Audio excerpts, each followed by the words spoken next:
Kemarin pada pertemuan yang terakhir kita membahas betul, ya. Pembahasan pertama tentang masalah harta, karena kita berada pada fitnah yang disebut dengan fitnatus sarra. Hari ini Ibu kita berada pada fitnatus sarra. Dan saya sudah berulang-ulang berkali-kali. Sebelum munculnya fitnahnya Dajjal, ini diilustrasikan fitnahnya Dajjal, maka ada 3 fitnah yang muncul.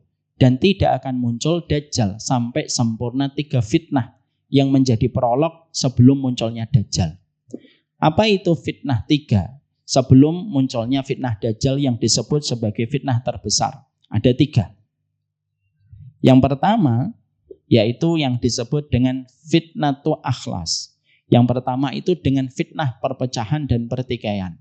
Sehingga yang sering kita jumpai, yang sering kita dapatkan adanya pertikaian dan perpecahan yang terjadi kepada umatnya Nabi Muhammad Sallallahu Alaihi Wasallam. Hari ini orang begitu gampang untuk bertengkar. Hari ini orang begitu gampang untuk bertikai. Bahkan sesama umatnya Nabi Muhammad terkadang kita lebih memusuhi umatnya Nabi Muhammad dibandingkan orang non-muslim. Hanya karena kita terkena fitnah perpecahan dan pertikaian yang disebut oleh Nabi dengan fitnatu akhlas. Ibu, saya sampaikan. Dan Bapak. Kewajiban kita kepada sunnah itu harga mati yang tidak bisa ditawar. Paham?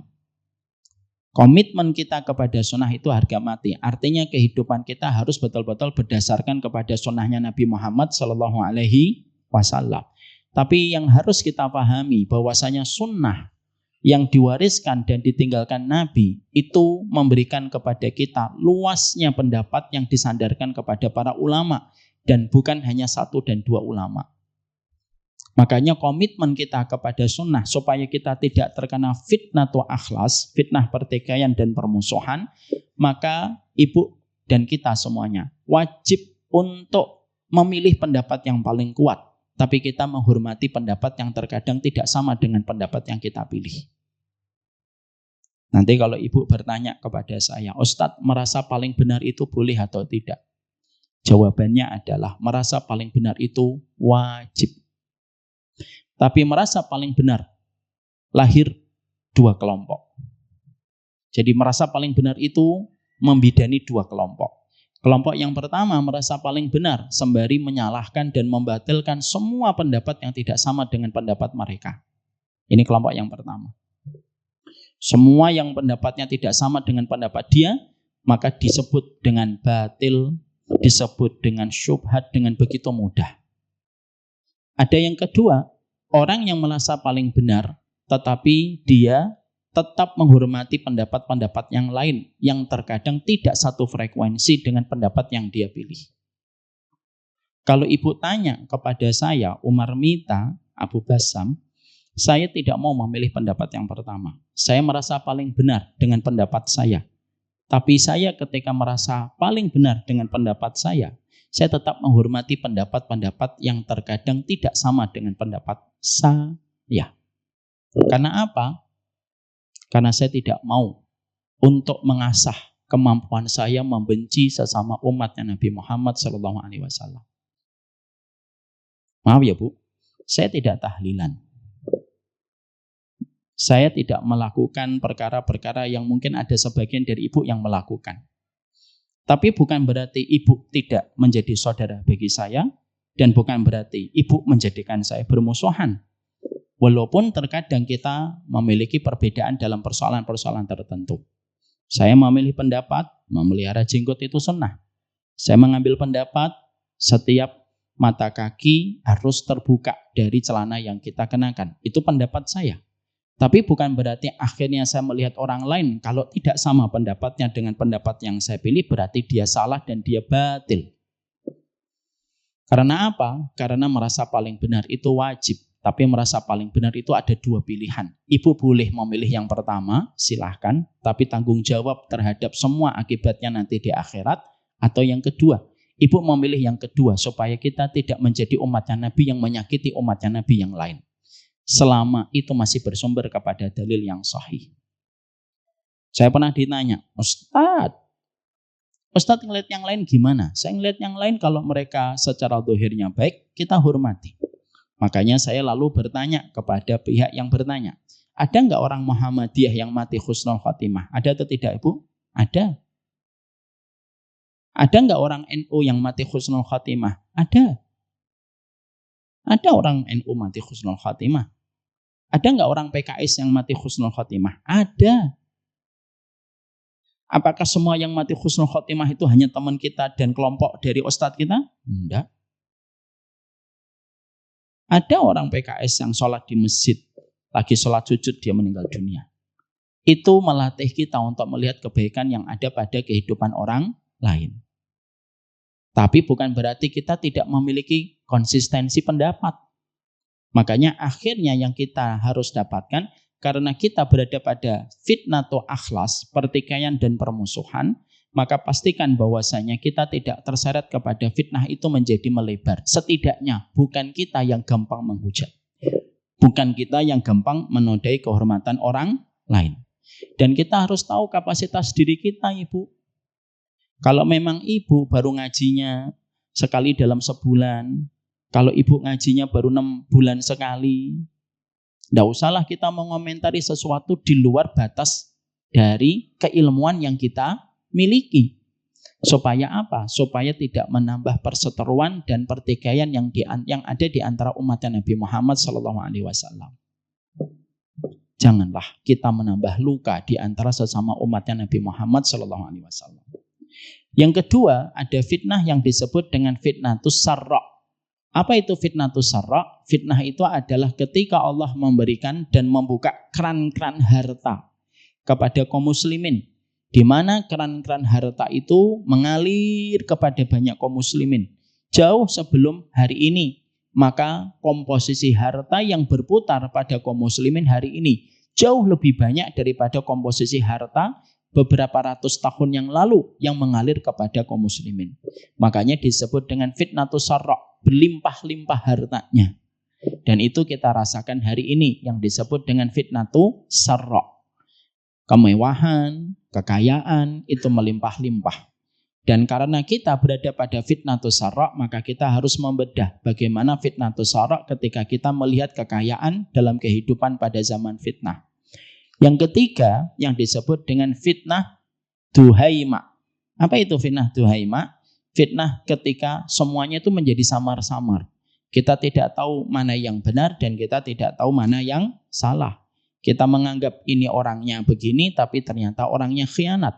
Kita menganggap orangnya khianat tetapi ternyata dia amanah. Sehingga semuanya itu samar dan kita tidak pernah tahu yang benar dan yang salah itu mana. Makanya hari ini dengan kuatnya konten dan kita hidup pada zaman distraksi yang begitu kuat, kita terkadang tidak mengetahui dengan mudah mana yang benar dan mana yang salah. Bahkan hanya membedakan laki-laki dan perempuan saja terkadang kita sulit. Kita sangka laki, tapi ternyata perempuan. Kita sangka perempuan, ternyata laki. Membedakan antara yang asli dengan yang KW pun susah. Dan itu sudah disampaikan oleh Nabi. Itulah yang disebut dengan fitnah duhaima. 3 fitnah ini kalau sudah muncul pada kehidupan kita ketika kita hidup pada masa waktu itu, maka sebentar lagi akan munculnya Dajjal. Nah sekarang kita berada pada masa fitnah yang keberapa, Ustadz? Kita sekarang berada pada 3 masa itu. Fitnatul akhlas masih jalan, fitnatus sarra masih jalan, dan yang ketiga fitnah duhaima sekarang betul-betul mengalir pada kehidupan kita. Berarti kemungkinan mungkin tidak sampai 1 abad, kemungkinan prediksi munculnya Dajjal bisa jadi sudah sangat dekat. Mungkin kita tidak melihatnya dan semoga kita pun tidak melihatnya, karena orang yang melihat Dajjal itu ketika mendekati hari kiamat seburuk-buruk makhluk. Tapi kita melihat kalau dari prediksi yang disampaikan Nabi dalam prediksi nubuwah, berarti sebentar lagi Dajjal itu tinggal menunggu waktu ketika fitnah duhaima pun sudah datang pada kehidupan kita. Hati-hati. Sekarang ketika kita sudah tahu bahwasanya fitnah itu mencengkram kehidupan kita, sekarang kita akan membahas tentang masalah kekayaan.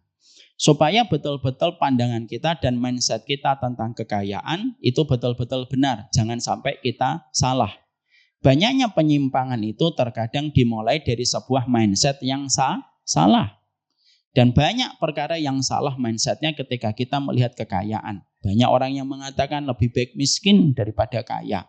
Atau banyak orang yang merendahkan kemiskinan ketika dia menganggap dirinya kaya. Dan semua itu terkadang dimulai dari sebuah mindset yang salah. Mari kita luruskan, kita koreksi, kita diagnosa dalam pusaran zaman fitnah. Sesuai dengan pandangan yang disampaikan oleh Nabi Muhammad SAW. Kalau enggak, maka kita nanti akan berantakan hidupnya ketika kita tidak bisa menjawab pertanyaan pada kehidupan kita dengan jawaban benar. Dan ibu harus tahu, mindset yang salah itu menghadirkan penyimpangan. Contoh, saya pernah menyampaikan kisah nyata, ada seorang pemuda jalan. Pada zaman Imam Abu Hanifah, ulama besar. Ketika dia di pinggir jalan, dia melihat buah-buah yang ranum, yang menjulur ke tengah jalan. Maka diambil buah-buahan itu, dicuri dari pemilik buah itu. Benar. Dia mencurinya, dia membawanya dengan kedua tangannya. Dia jalan dan mempercepat langkahnya. Imam Abu Hanifah beberapa puluh meter di belakangnya melihat kejadian itu, maka Imam Abu Hanifah kaget dan ingin memperingatkan pemuda itu supaya dia tidak mencuri. Maka pemuda tersebut mempercepat langkahnya. Pada waktu di pertigaan, tiba-tiba pemuda tersebut berhenti dan memberikan sebagian buah yang dia curi kepada para pengemis. Setelah itu disamperin sama Imam Abu Hanifah. Dan Imam Abu Hanifah bertanya kepada pemuda tersebut, "Lima saraqta hadhihi samarat?" Kenapa kamu curi buah-buahan? Maka pemuda itu tidak sadar kalau yang bertanya kepadanya adalah seorang ulama besar sekelas Imam Abu Hanifah. Maka pemuda itu langsung berkata dengan ketus, "Jangan nyalahin saya. Buah yang tadi saya curi, sebagian buahnya sudah saya infakkan. Dan sudah pula saya sedekahkan. Maka nilai sedekah saya pada satu buah dilipat gandakan oleh Allah yang paling kecil 10 kali lipat. Berarti kalau ada beberapa buah, saya sudah mendapatkan sekitar 40-50 kelipatan dari nilai sedekah yang saya berikan. Saya mencuri itu satu dosa. Berarti 10 dikurangi 1, masih 9.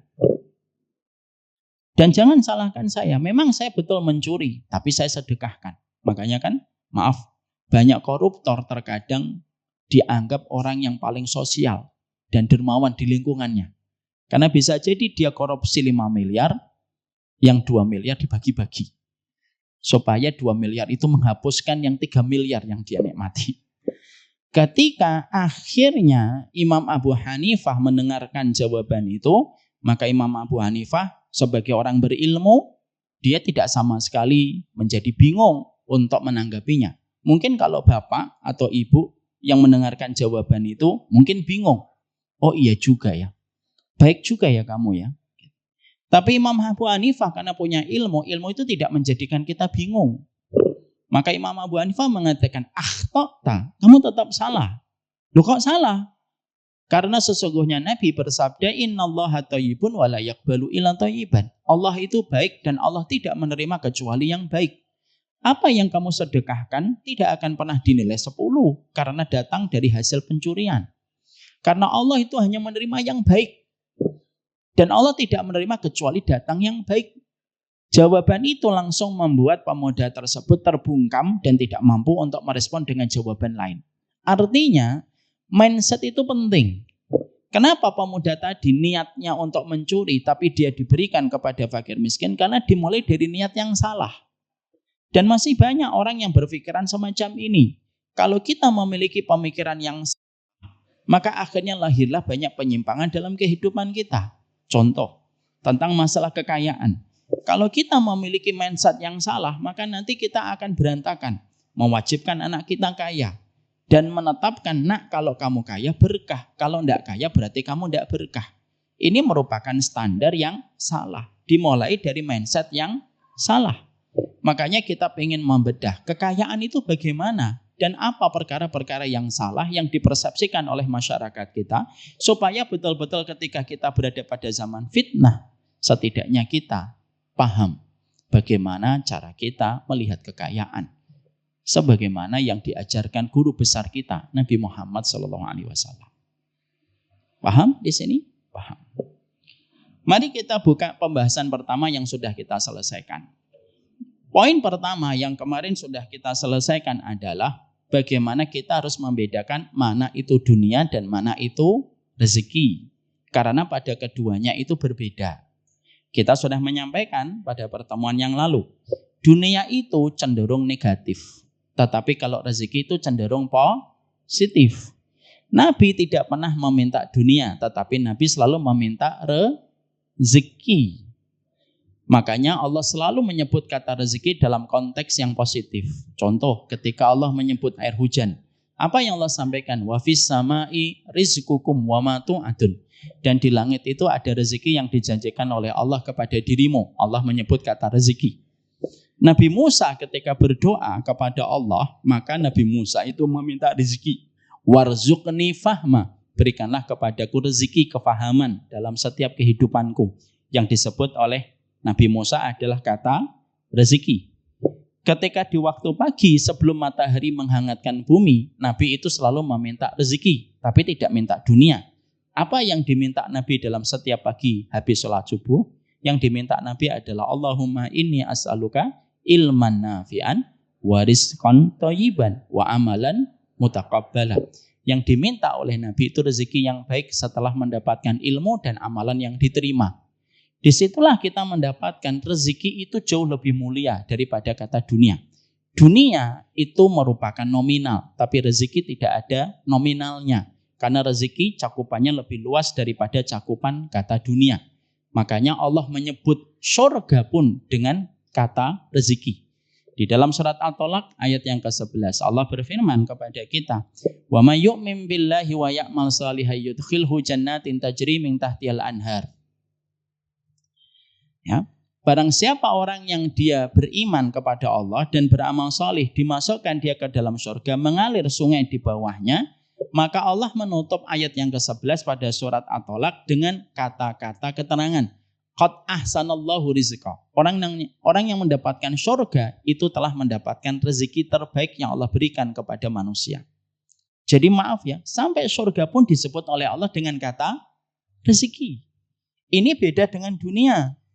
Ini supaya nanti ketika melepaskan suami kita, memberikan kepada anak kita di dalam perjalanan hidupnya, kita fokus dengan kalimat yang dipilih oleh Allah dan jangan fokus dengan kalimat yang dipilih oleh kalangan materialisme. Karena kalangan materialisme dan kapitalisme selalu memberikan kepada kita angka. Tetapi Allah memberikan kepada kita tentang kondisi yang menenangkan kita. Makanya kita jangan sampai nanti ketika berdoa, nanti kita berdoanya, ya Allah lapangkanlah dunianya. Tapi yang benar, diksi yang kita pakai sebagai orang beriman setelah kita mengetahui bahwasanya ada perbedaan dari kata rezeki dan dunia, maka kita fokus menggunakan kata rezeki dan tidak lagi menggunakan kata dunia. Makanya rezeki itu memberikan kepada kita kebaikan. Itulah yang menjadikan kita kalau berdoa, ya Allah, lapangkanlah rezeki suamiku, lapangkanlah rezeki anak-anakku, sederhanakanlah dunia. Karena kalau dunia senantiasa menjadikan kita tidak pernah merasa cukup. Itu dunia. Dunia itu bisa menjadikan seseorang itu jatuh kepada kemaksiatan. Ada laki-laki menjadi suaminya seseorang. Ketika dalam kondisi dulu gajinya masih 5 juta, hanif, sholih, senantiasa mengikuti kajian. Tapi setelah itu akhirnya dia mendapatkan harta lalu terjerumus kepada zina, maka bisa dikatakan apa yang ada pada rekeningnya itu bukan rezeki, tetapi itu adalah dunia. Karena dunia itu menjerumuskan seseorang kepada kemaksiatan. Makanya Allah menyampaikan kepada kita bahwasanya dunia itu kesenangan yang menipu dan Allah menyebut dengan kata dunia. Dan salah satu pertanyaan yang Allah ajukan kepada penghuni neraka itu apa? Mana dunia yang dulu kamu banggakan itu mana? Sebagaimana pada surat Al-Ahqaf. Untuk menjelaskan kepada kita itu sama rezeki, dunia sama rezeki itu beda. Makanya yang kita kejar rezekinya, tetapi kita tidak mengejar dunianya. Kalau ada yang masih merasa tidak cukup, berarti itu dunia. Ibu nanti ngelihat pakaian ibu yang sudah 4 lemari, tapi ketika ada acara kondangan, ibu merasa dan berkata, enggak ada pakaian saya. Fix itu. Gamisnya ibu dunia. Dan bukan lagi rezeki. Makanya apa? Karena dunia membuat kita tidak pernah merasa cukup dengan apa yang kita peroleh, maka itulah yang disebut dengan dunia. Dunia membuat pertikaian dan permusuhan. Tapi rezeki tidak pernah membuat pertikaian dan permusuhan. Ibu, bapak, pernah kagum enggak dengan Utsman bin Affan dan Abdurrahman bin Auf? 2 orang ini sama-sama penghuni surga. Tapi 2 orang ini memiliki spesialisasi yang sama sebagai pedagang dan pebisnis. Ngambilnya pun sama, ngambil dari Yaman dan mengambilnya dari Syam. Tapi yang menarik itu adalah Abdurrahman bin Auf tidak pernah mengaibkan Utsman. Utsman bin Affan tidak pernah menjelek-jelekkan Abdurrahman bin Auf. Padahal komoditi mereka sama, tempat mereka mengambil barang dagangan sama, menjualnya di tanah haram ketika haji dan umrah pun sama, tapi yang menjadikan mereka tidak pernah bertikai dan bermusuhan. Itu yang dinamakan fix, itulah yang dinamakan rezeki. Makanya maaf, kalau ada orang tua meninggalkan warisan, lalu warisan itu membuat anaknya bertikai dan bermusuhan, saling melaknat, saling mencela, anak khawatir harta warisan itu dunia dan bukan lagi rezeki. Karena rezeki itu membuat kebaikan dalam kehidupan. Rezeki itu kayak benih yang ditaruh di tanah yang subur dan menimbulkan sesuatu yang sifatnya bermanfaat. Maka yang menjadi perhatian kita pada zaman fitnah, ketika kita memiliki keluarga kita, fokus memohon kepada Allah rezeki dan tidak fokus memohon kepada Allah tentang dunianya. Lapangkanlah rezeki kita, sederhanakanlah dunia. Terutama ketika dunia itu bisa merusak kehidupan akhirat seseorang. Berapa banyak orang menjual akhiratnya hanya untuk mendapatkan dunia yang sifatnya itu tidak terlalu berharga. Dia gadekan itu akhiratnya untuk mendapatkan dunia. Makanya tidak ada yang sepadan dengan kebaikan kita kecuali adalah kata rezeki. Dan rezeki itu luar biasa Allah berikan kepada manusia. Ya. Jadi kalau harta kita setiap bertambah disertai dengan ketakwaan kita, keimanan kita, maka itu yang disebut dengan kata rezeki. Ini yang pertama yang kita sudah bahas. Sekarang mari kita bahas poin yang kedua. Sekarang bagaimana kita melihat harta, al-mal. Mal itu artinya adalah harta atau sesuatu yang kita condong kepadanya. Maka di sini kita mendapati bahwasanya kita melihat harta itu bagaimana? Karena sebagian dari kita itu sering menyangka bahwasanya harta itu sesuatu yang harus kita musuhi. Sesuatu yang harus kita hindari. Banyak orang sering mengatakan, lebih baik saya miskin daripada saya kaya raya, lalu nanti akhirnya dihisap dengan hisap yang panjang. Kadang-kadang kita suka mengomentari orang yang kaya tetapi dengan pandangan sinis. Yang ternyata tanpa kita sadari kita hanya menutup ketidakmampuan kita saja terkadang ketika kita belum punya harta. Sekarang mari kita kembalikan, apakah orang yang kaya itu aib? Apakah orang kaya itu pasti mulia? Apakah orang miskin itu pasti mulia? Apakah orang miskin itu pasti aib karena dia tidak mendapatkan harta? Maka kita luruskan dulu. Sebelum kita menjelaskan tentang harta, saya ingin meluruskan sebuah pendapat yang menurut saya kurang benar. Apa pendapat yang kurang benar yang beredar pada masyarakat kita sebagai umatnya Nabi Muhammad? Masyarakat kita itu mengatakan, sebagian itu mengatakan menjadi kaya itu wajib. Maka saya tidak setuju dengan pendapat semacam ini. Menjadi kaya itu tidak ada kewajiban. Karena kalau menjadi kaya itu adalah kewajiban, berarti menjadi miskin itu adalah kemaksiatan. Kalau menjadi kaya itu wajib, berarti mereka yang fakir itu dosa. Dan tidak pernah ada satupun yang menerangkan bahwasanya menjadi miskin itu adalah satu dosa. Dan menjadi miskin itu merupakan aib. Makanya saya tidak membenarkan kalau ada yang mengatakan menjadi kaya itu wajib. Ada pula yang mengatakan orang kalau bertakwa itu pasti kaya. Belum tentu. Karena tidak setiap ketakwaan yang kita lakukan sebagai seorang hamba itu semuanya dibalas oleh Allah di dunia. Apakah semua kalau kita itu solih pasti dibalas oleh Allah di dunia? Belum tentu. Karena Allah membagikan harta kepada kita bukan berdasarkan ibadah. Tapi Allah membagikan harta kepada kita berdasarkan ketentuan hikmahnya Allah. Ada yang dikayakan oleh Allah dan itu ada hikmah ujian untuk mereka. Ada yang tidak dikayakan oleh Allah dan itu pun ujian bagi mereka. Makanya maaf Ibu, Allah itu memberikan harta kepada manusia itu dengan 3 sifat. Satu, ada yang diberikan harta oleh Allah untuk mengujinya bagaimana dia bersyukur. Ada yang kedua, ada yang belum diberikan harta oleh Allah untuk mengujinya seberapa besar dia bersabar. Atau yang ketiga, ada yang mereka tidak diberikan harta oleh Allah ketika di dunia untuk menguji keyakinan dia kepada Allah. Dan itu hak prerogatifnya Allah. Dan kita tidak bisa memilih yang mana di antara ketiganya.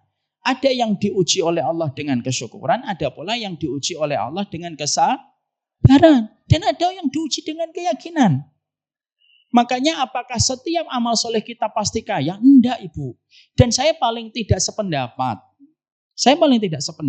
Kalau setiap perintah ketaatan itu selalu dibawa kepada janji-janji kekayaan. Dan difahami bahwasanya setiap ketaatan itu pasti memberikan kekayaan. Enggak.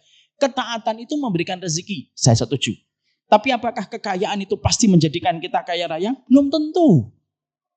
Mari kita buka pada kisah kehidupan Abu Bakar. Abu Bakar itu orang yang paling banyak bersedekah. Bahkan setingkat Umar bin Khattab pun tidak pernah mampu menandingi keutamaan Abu Bakar ketika bersedekah. Tapi apakah Abu Bakar itu ketika menjelang wafatnya beliau dan meninggalnya beliau kaya raya dengan semua harta yang pernah beliau belanjakan di jalan Allah? Enggak. Hartanya Abu Bakar habis. Makanya sampai Rasulullah mengatakan semua orang terkadang diberikan balasan di dunia kecuali Abu Bakar. Abu Bakar itu tidak dibalas kebaikannya di dunia. Tetapi Allah membalas secara sempurna pada kebaikan yang akan didapatkan Abu Bakar ketika nanti di akhirat. Apakah Ibu kalau sedekah, apakah Ibu kalau sholat duha pasti kaya? Belum tentu Bu.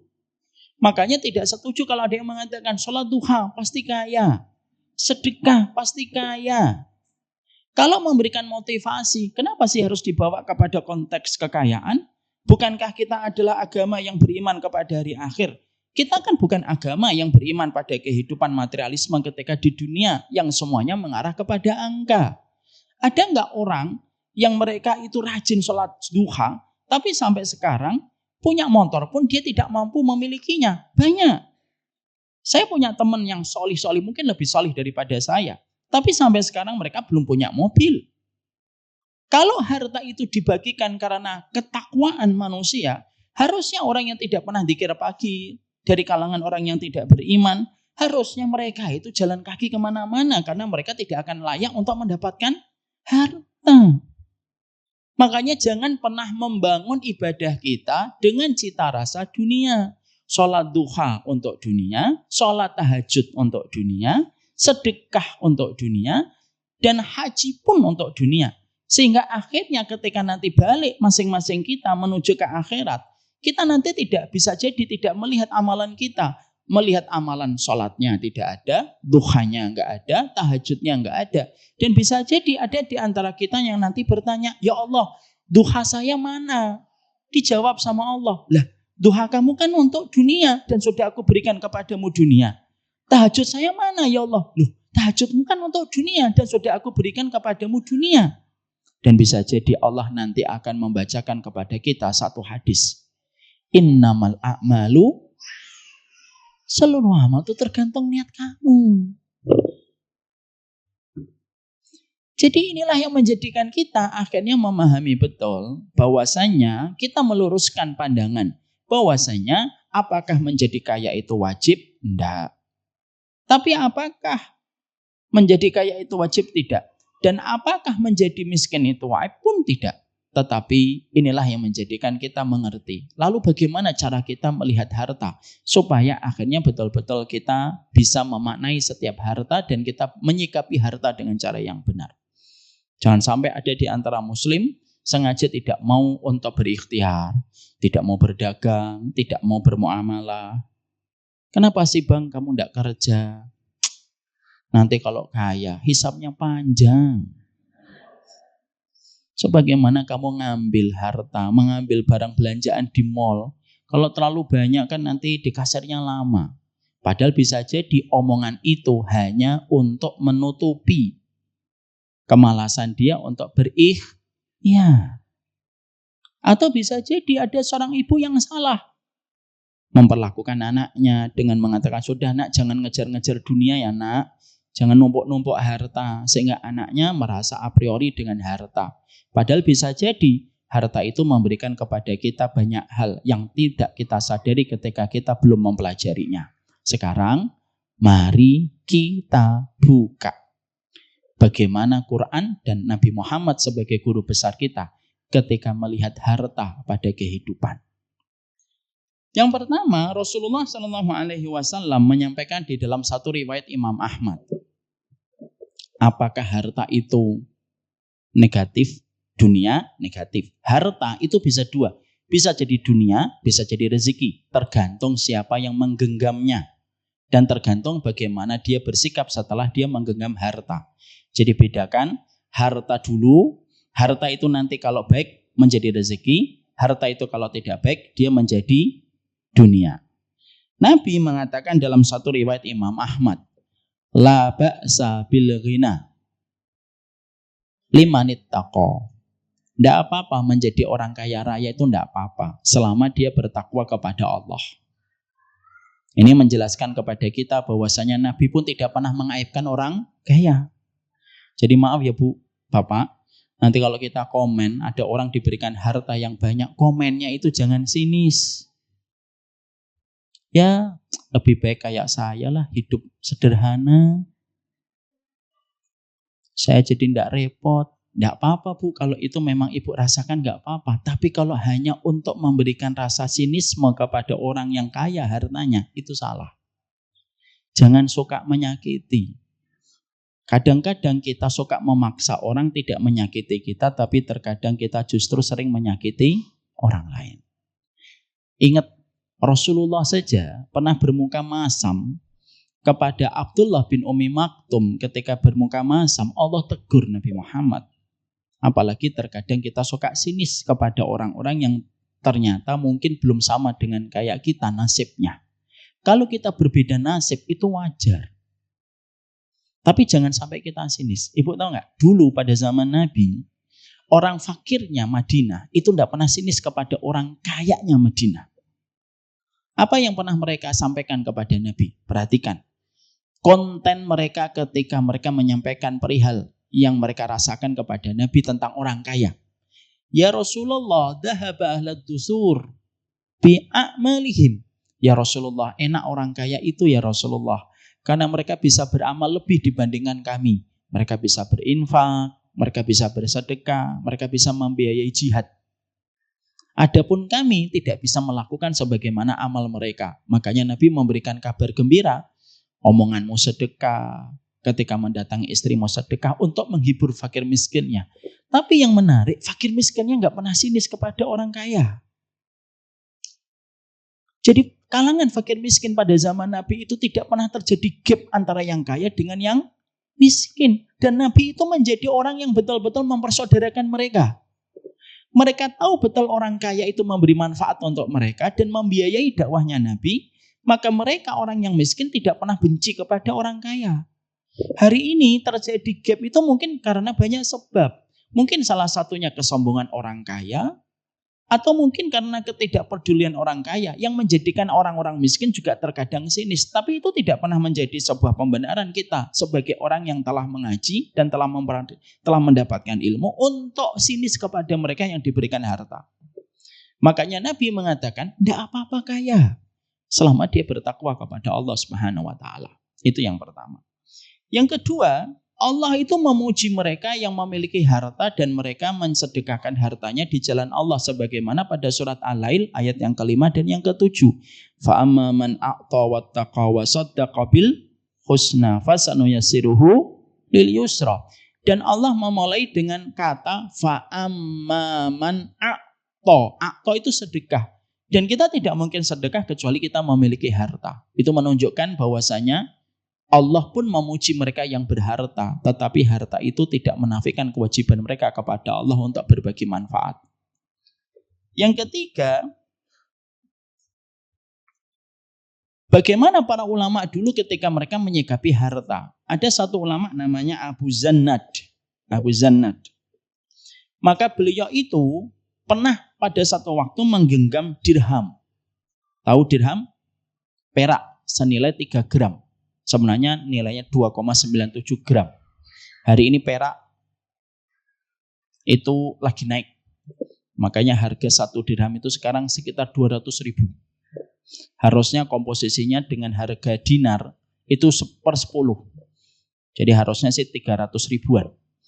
Maka pada saat itu Abu Zannad itu memegang dirham. Lalu ketika beliau memegang dirham yang banyak itu ada orang mengomentari. Abu Zannad, kenapa kamu memegang-megang dirham dan mengumpulkan dirham? Maka pada saat itu Abu Zannad mengatakan kepada yang mengomentari sikapnya. Beliau mengatakan ketika orang itu mengatakan lima tuhibbud darahim wa hiya tudnika minad dunya. Abu Zannad, kenapa sih suka megang-megang dirham padahal dirham itu mendekatkan kamu kepada dunia? Perhatikan jawaban dari Abu Zannad. Abu Zannad lalu mengatakan wa innaha wa in adanatni minha wa qad sonatni anha. Betul, dunia itu, dirham ini walaupun mendekatkan aku kepada dunia, tapi dirham yang aku miliki menjaga aku dari pengaruh buruknya dunia. Artinya bahwasanya dirham yang dikatakan oleh Abu Zannad itu bisa memberikan kebaikan kepada agamanya Abu Zannad.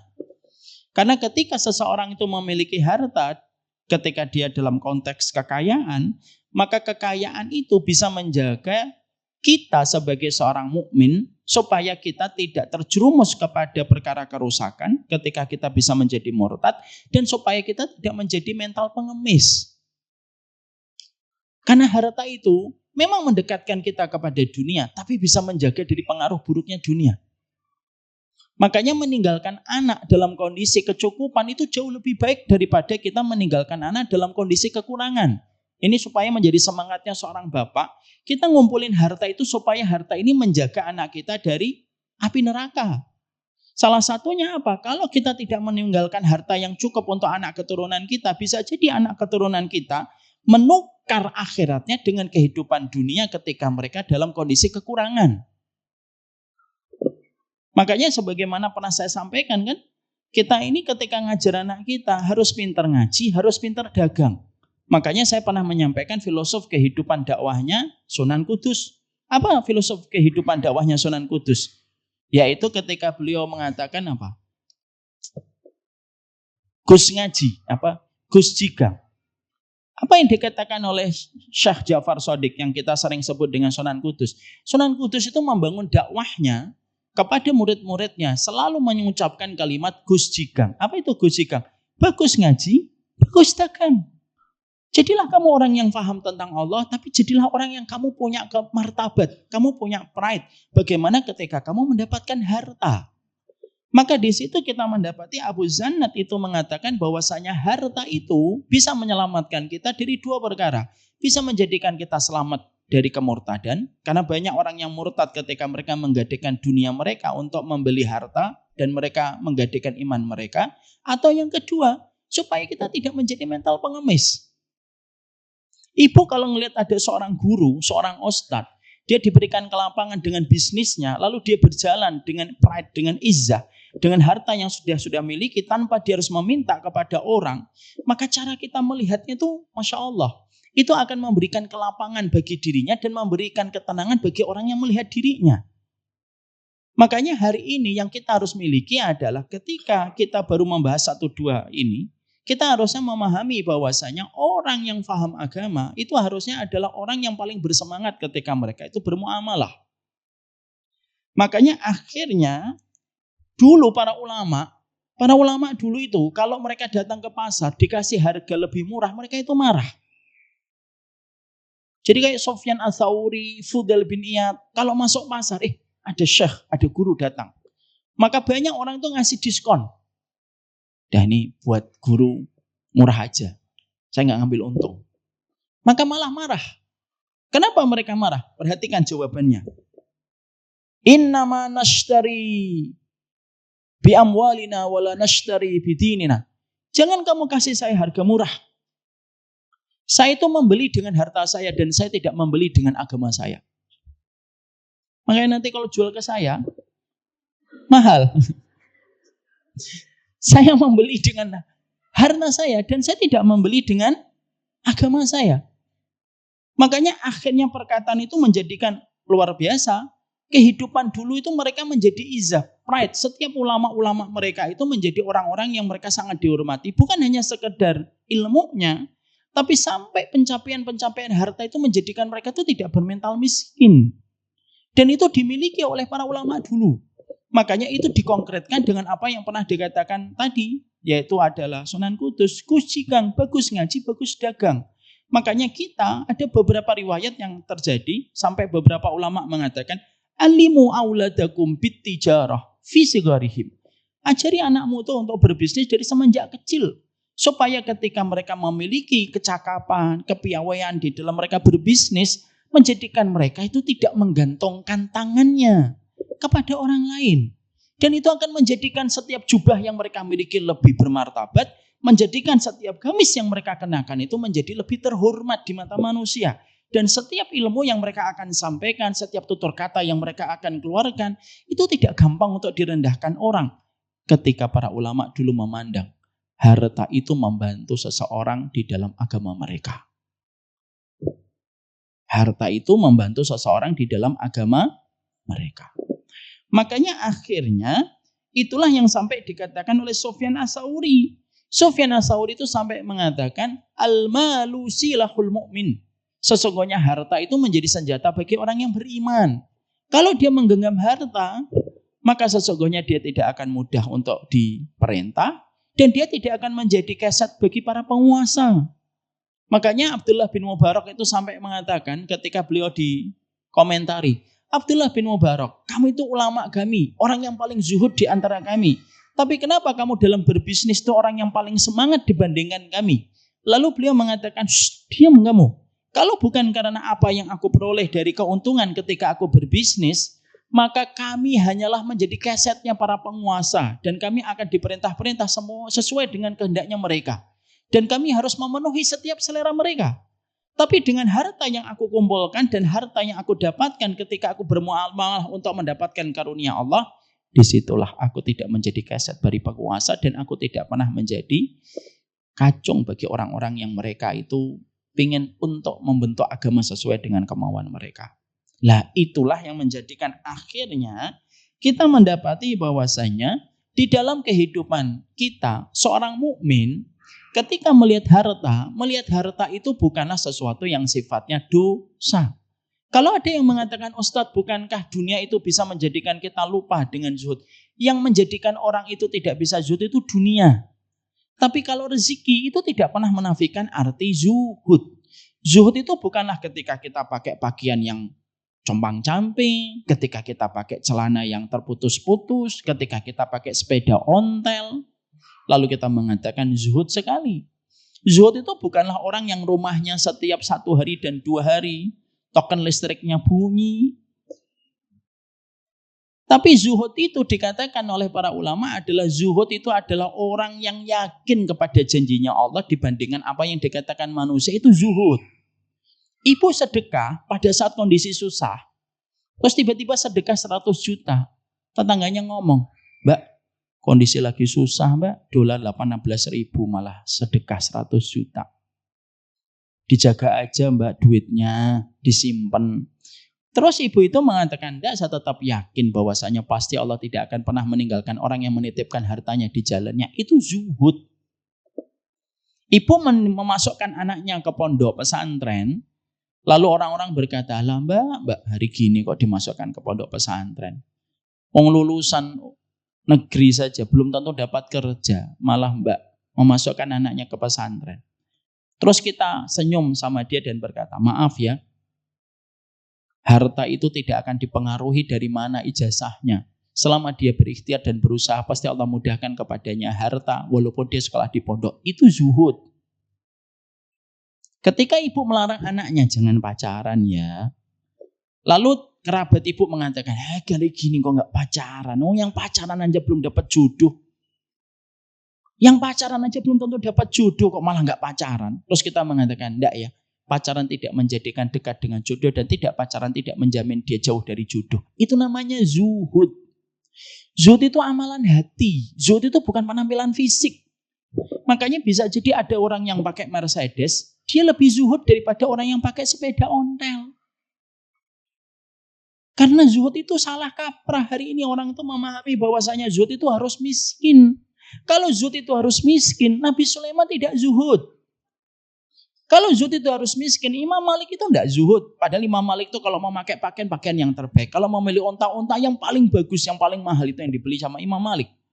Kalau zuhud itu kemiskinan, berarti Abdurrahman bin Auf itu tidak layak masuk surga.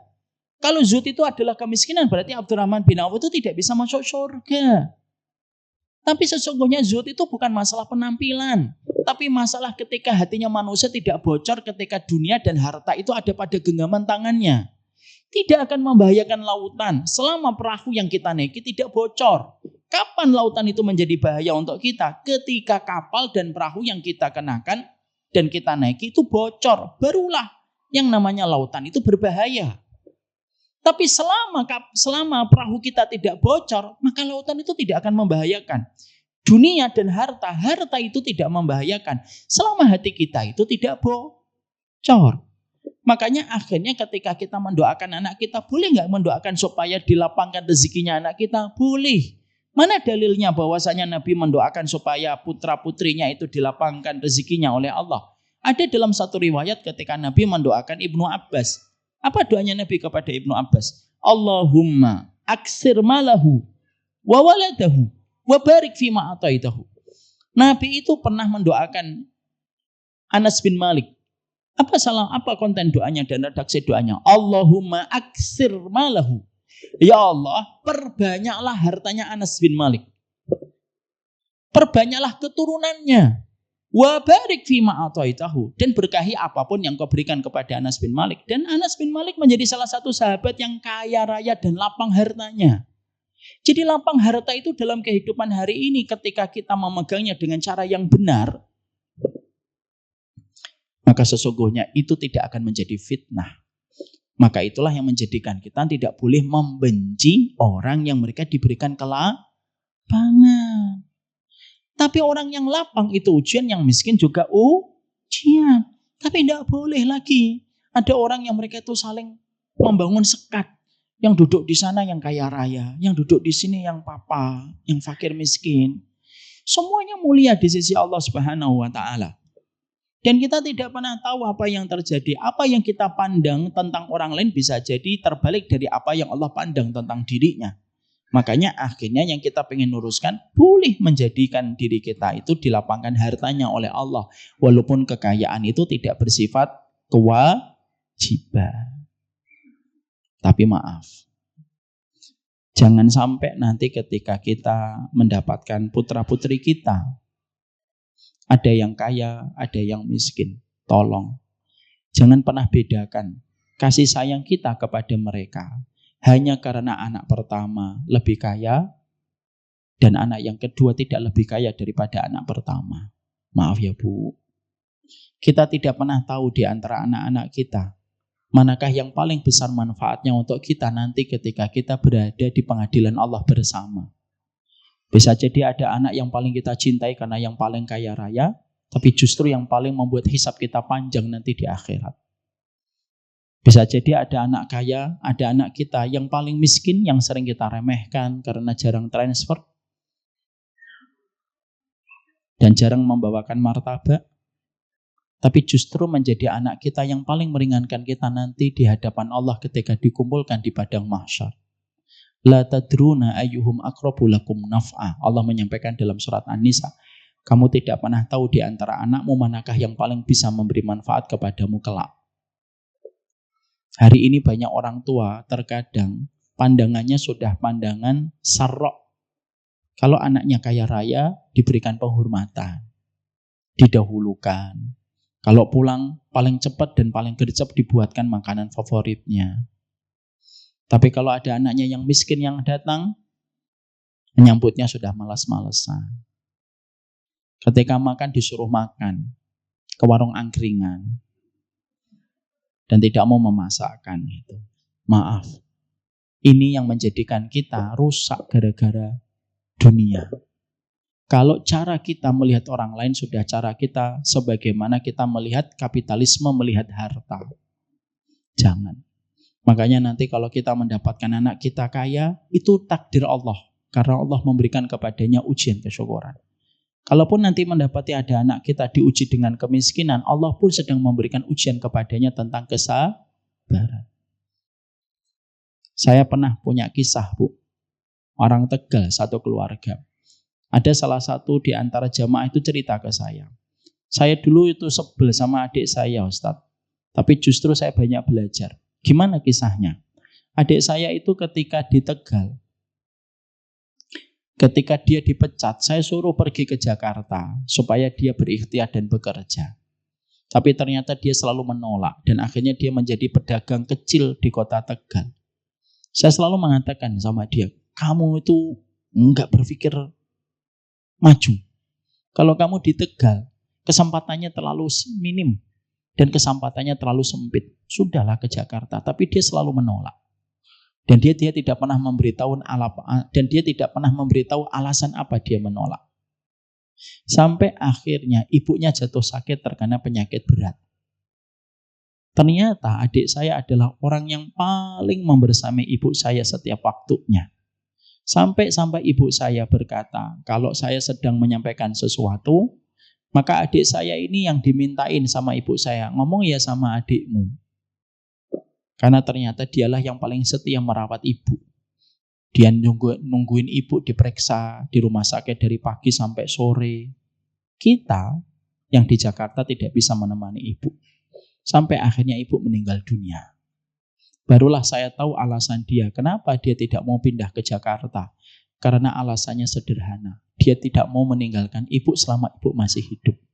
Baru setelah ibu wafat, beliau pindah ke Jakarta untuk berikhtiar mencari bisnis yang lebih lapang. Kita, Bu, tidak pernah tahu. Ada anak kita yang terkadang nanti kaya, tapi bisa jadi malah justru waktunya paling sedikit dengan kita. Tapi bisa jadi ada anak kita yang papa dan miskin, tapi yang paling setia mendoakan kita di sepertiga malam. Janganlah pikiran kita rusak gara-gara angka. Melihat anak kita itu hanya berdasarkan angka. Lalu ketika angkanya semakin besar kasih sayang mengalir kepadanya. Tapi ketika kita melihatnya tidak ada angka, kita membencinya tanpa kita sadari. Bisa jadi dia memang disempitkan angkanya oleh Allah supaya dia punya alasan menemani kita dan membersamai kita sampai kita menutup mata. Dan kita tuh tidak pernah tahu. Saya sering sekali mendengar kisah seorang anak dibedakan kasih sayang hanya berdasarkan angka. Dan pasti anak itu sangat tersiksa hatinya. Dan inilah pula yang menjadikan kita, ini fitnah sarra, Bu. Fitnah sarra itu sampai menjadikan kita melihat orang lain itu dengan angka. Harta itu netral. Tergantung bagaimana kita melihat harta itu dengan cara yang dipandang para ulama. Menjadi kaya itu ada keutamaan. Makanya kalau kita ditanya, mana yang lebih utama? Kaya yang bersyukur atau miskin yang bersabar? Di antara mereka yang lebih baik itu yang paling bertakwa. Kalau yang kaya lebih bertakwa daripada yang miskin, yang kaya yang bersyukur lebih baik daripada si miskin yang bersabar. Tapi kalau si miskin yang bersabar lebih bertakwa daripada kaya yang bersyukur, maka dia lebih utama. Dan kita tidak boleh membenci orang kaya raya hanya karena hartanya lebih banyak daripada harta kita. Tapi juga kita tidak boleh untuk melihat anak-anak kita, kerabat kita, teman-teman kita, murid-murid kita hanya berdasarkan angka. Para ustadz, para guru juga sama. Para guru dan para ustadz juga sama. Tidak boleh bagi dia itu melihat jamaah itu berdasarkan angka. Kalau kita melihat orang lain sudah berdasarkan angka, berarti kita itu produk kapitalisme dan bukan produk keimanan. Kalau kita sudah menjadi produk kapitalisme, ya semuanya hanya berakhir dengan kecelakaan dunia dan pastinya kecelakaan di akhirat. Inilah yang menjadikan kita memahamkan diri kita. Silahkan kaya, silahkan kita berikan pendidikan yang terbaik untuk anak kita, supaya anak kita tidak menjadi pengemis di masa besarnya dan masa dewasanya. Tapi bagaimanapun, apapun yang nanti Allah berikan kepada mereka itu sudah menurut catatan Allah. Dan itu terkadang tidak bisa untuk dilawan apa yang sudah ditetapkan oleh Allah. Apakah setiap orang yang berikhtiar pasti kaya? Belum tentu. Makanya kalimat yang sering kita dengarkan di TikTok, usaha tidak pernah mengkhianati hasil, itu salah. Kenapa? Banyak orang yang berusaha, ya hartanya cuma segitu-segitu aja. Tapi ada orang yang usahanya biasa, tetapi hartanya banyak pun ada. Karena apa? Allah memberikan kekayaan dan kemiskinan sesuai dengan hikmah yang Allah tetapkan. Ada nggak kita punya teman, Bu? Dia jualan, dipasang itu di internet dan media sosial. Nggak ada satupun yang ngelihat iklannya dia. Sudah 2 tahun nggak ada yang view. Sekalinya ada yang nge-view 1 orang, itu pun salah pencet. Dan itu pun nggak pernah nawar. Tapi pernah nggak kita punya teman yang lain yang sekali naruh barang di internet, di media sosial, tidak sampai 1 jam barangnya ludes.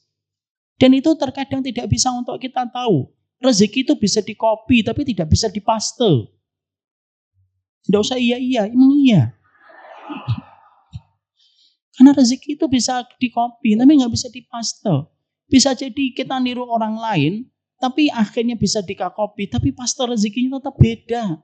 Dan Allah yang menentukan. Dan Allah itu tidak patut untuk ditanya. Ya Allah, kenapa kok anak saya cuma segini? Enggak, yang kita minta sama Allah itu kalau sudah kayak gitu kecukupan. Enggak apa-apa ya Allah kalau memang rezekinya takarannya segitu ya Allah. Tapi berikan kecukupan supaya dia punya izah dan pride, supaya tidak menjadi pengemis dan mentalnya itu peminta-minta sama orang. Karena yang kita kejar itu kecukupan. Dan kecukupan itu Allah berikan kepada hamba yang Allah kehendaki. Makanya inilah yang menjadikan kita akhirnya kita paham betul bahwasanya dalam perjalanan hidup kita ikhtiar tetap harus dikerjakan. Jangan pernah kita malu untuk ngajari anak kita berdagang. Dan ibu maaf ya, kalau ada orang yang berdagang itu bukan berarti dia miskin ataupun lagi banyak kebutuhan. Tiba-tiba punya teman posting barang dagangan, lagi miskin ini. Jangan gitulah. Ada ustadz posting bisnisnya, lagi miskin ustadz ini lagi butuh. Jangan gitu. Bisa jadi dia punya alasan-alasan yang tidak pernah kita sadari. Dia ingin hidup dengan apa yang dia dapatkan dalam muamalah bisnisnya dibandingkan dia hidup di antara orang yang memberikan kepadanya rezeki ketika habis kajian. Karena bisa jadi dia merasa bahwasanya rezeki yang dia dapatkan dalam muamalah itu lebih menjadikan dia lebih tenang dan lebih nikmat daripada rezeki yang dia dapatkan ketika dia habis menggelar satu kajian. Kita tidak pernah tahu kehidupan orang. Makanya maaf ya Ibu, orang itu kayak buku. Orang itu kayak buku. Jangan menilai orang itu dari covernya ketika kita tidak pernah paham lembaran-lembaran dalam hidupnya. Orang itu kayak box. Kakunya box itu tidak menggambarkan kekosongan pada tengahnya. Makanya yang kita lakukan itu ya berbaik sangka. Sama pula nanti kita kembali kepada anak kita. Siapapun anak kita, ada yang dilapangkan rezekinya oleh Allah, peluklah mereka. Ada yang belum dilapangkan rezekinya oleh Allah, peluklah mereka. Dan ingat Ibu, lebih baik terkadang kita mendapatkan anak yang sederhana, tapi hartanya bersih, daripada kita mendapatkan anak berlimpah-limpah hartanya, tapi Ibu tahu bahwasanya pintu-pintu harta untuk anak kita yang lapang itu hartanya, itu datang dari perkara yang syubhat.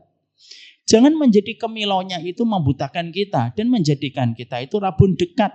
Tidak mampu melihat kerusakan yang didapatkan anak kita ketika lapang hartanya tapi didapatkan dari cara yang haram. Supaya kita paham, kita bukan budak dunia, tapi kita adalah orang yang berikhtiar menjemput rezeki.